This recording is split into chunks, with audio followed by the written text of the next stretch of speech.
ఇతనే ఇతనే రాక్షస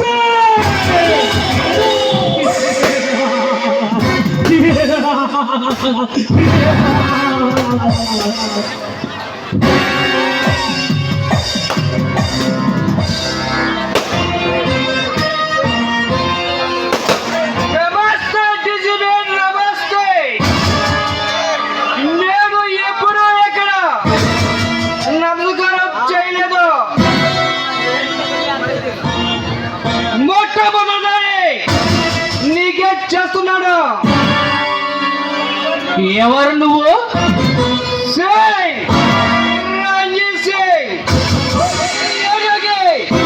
ఏ కొత్త పోలీసు వచ్చినా ముందుగా మమ్మల్ని ఎక్కవాలి. అలాంటిది మేము కబురు పెట్టినా కూడా నువ్వు రాలేదంటే నీకు ఎంత పొగరు. నువ్వు కబురు పెట్టగానే నా డ్యూటీ మరి నీ దగ్గరకు రావటానికి నువ్వేమైనా నా పై ఆఫీసర్ కమిషనర్వా లేక హోమ్ మినిస్టర్వా? అంతకన్నా పౌరుని హోమ్ మినిస్టర్ ఏంటి? నీ వాళ్ళ డిపార్ట్మెంట్ మొత్తం నేను కబురు పెడితే నా ఇంటి గేట్ ముందుంటుంది. డీసీపీ రౌడీజం లేకుండా రాజకీయం నడవలేమో, పోలీస్ వారు లేకుండా రౌడీజం చేయలేమో. నువ్వు చెప్పేదేమిటో నాకు అర్థం కావట్లేదు. నువ్వు మాట్లాడేదేమిటో సూటిగా చెప్పు. ఇందులో అర్థం కావడానికి ఏముంది? ఎంతగా ముందు డీసీపీ మాకు ఏ పని చేసినా 20% ఇచ్చేవాళ్ళము. నువ్వు కూడా అలాగే తీసుకో. కావాలంటే చెప్పు, 30% ఇస్తాము. అలా తీసుకోవటాన్ని ఏమంటారు? మాలాంటి వాళ్ళు తీసుకుంటే అది రౌడీ మొగులు అంటారు. ఇలాంటి ఆఫీసులు తీసుకుంటే లంచం అంటారు. టోటల్గా చెప్పాలంటే దీపం ఉండగానే ఇల్లు చక్కదిద్దుకోమన్నాడు.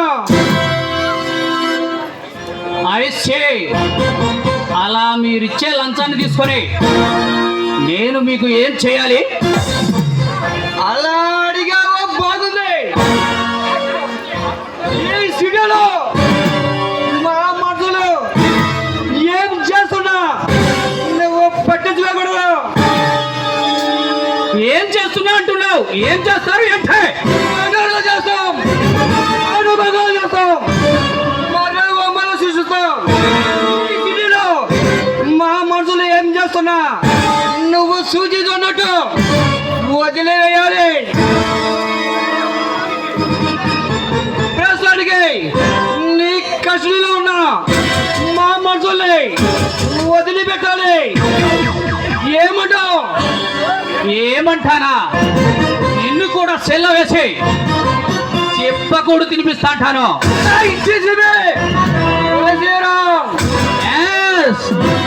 Ram, Tulsiram, DCP Tulsiram, DCP deputy commissioner of police. రేయ్ అరవకో, ఆయుష్ తగ్గుతుంది. పోలీస్ అంటే ఏమనుకుంటున్నారా? మీరు రౌడీజం చేయడానికి ఇచ్చిన లైసెన్స్ బిల్ అనుకుంటున్నారా? మీ ఇష్టం వచ్చినట్టు రౌడీజం చేయడానికి? సంజయ్ సింగ్, నీ గురించి నువ్వు చెప్పావు, నా గురించి నేను చెప్పను. నీ జాతకం మొత్తం నా గుప్పెట్లో ఉంది. నీలాంటి రౌడీల బాడీలను బంతిలో ఆడుకోవడానికి వచ్చిన తమ్ముల డీసీపీలో.